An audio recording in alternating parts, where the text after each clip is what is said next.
students, today I am going to explain you the critical appreciation of the poem lines composed about Tinton Abbey, which is written by William Wordsworth. First, I will tell you about the introduction of the poem.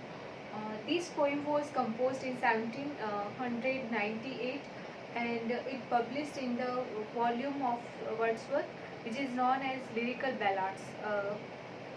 So it published in the Lyrical Ballads in 1798.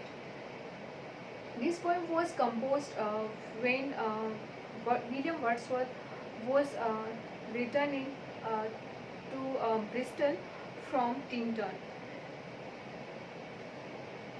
This poem presents William Wordsworth's love of nature and his philosophy of pantheism.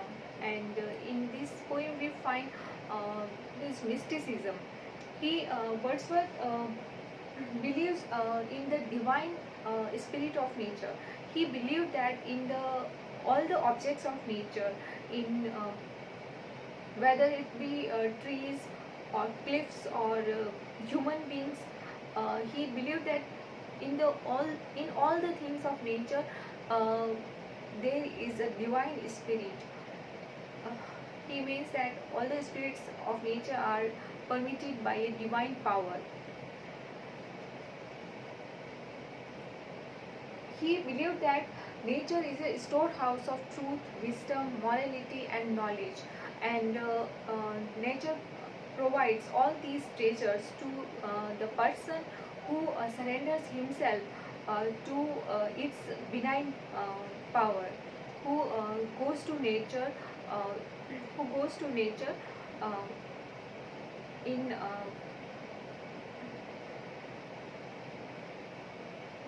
who goes to nature uh, surrendering himself. So the person who surrenders himself to nature uh, is provided by nature knowledge, wisdom, morality and truth. William Wordsworth believed that nature is a source of comfort and solace. He believed that nature is like a mother, like a nurse who serves its own child. So he believed in the comforting influence of nature. Wordsworth believed that nature has ennobling and purifying influence on human mind. According to him, nature and enables a man to keep ennobling thoughts, and if a person has these ennobling thoughts, the evil tongues, and he doesn't pay if he has these ennobling thoughts, he doesn't pay heed to evil tongues and sneer of selfish people of the world. So according to him, nature has benign power. It provides to a person knowledge, wisdom, truth, morality and ennobling power, comfort, solace, etc. Wordsworth's love of nature passed through three stages. In his childhood, nature appeared to him like a background for his uh, for his games. He he used to play games like a deer who uh, who roams in the wood.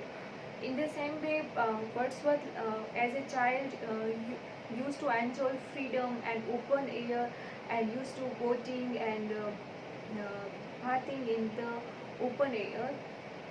In He was very close to nature, and nature appeared to him like a playground for his physical activities. In the second stage, his love of nature turned to sensuousness. In this stage, he appreciated the sensuous beauty of nature. Uh, he appreciated the sounds, sights, uh,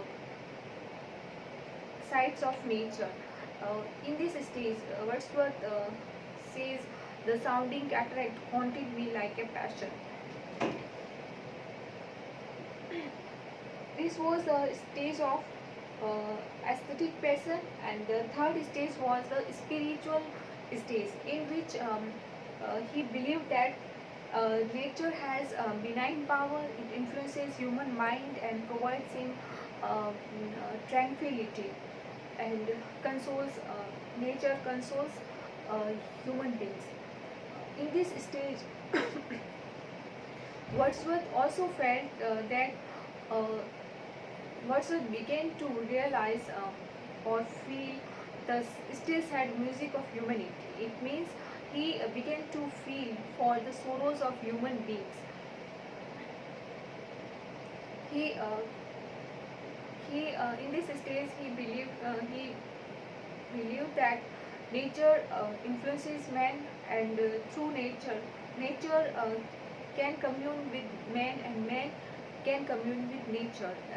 So he believed that there is a harmony uh, between man and nature. So nature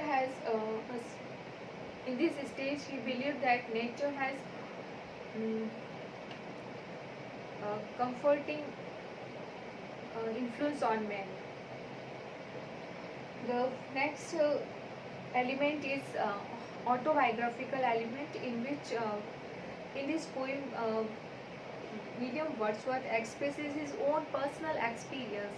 He revisited the River Wye in 1798, and after the 5 years of his first visit, which was in 1793. At the instance of his younger sister Dorothy, he revisited this place to be near to nature. Uh,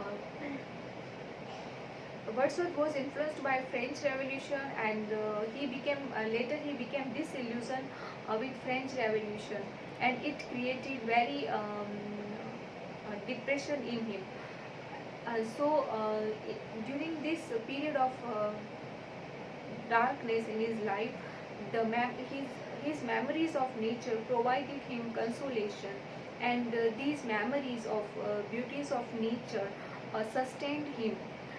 And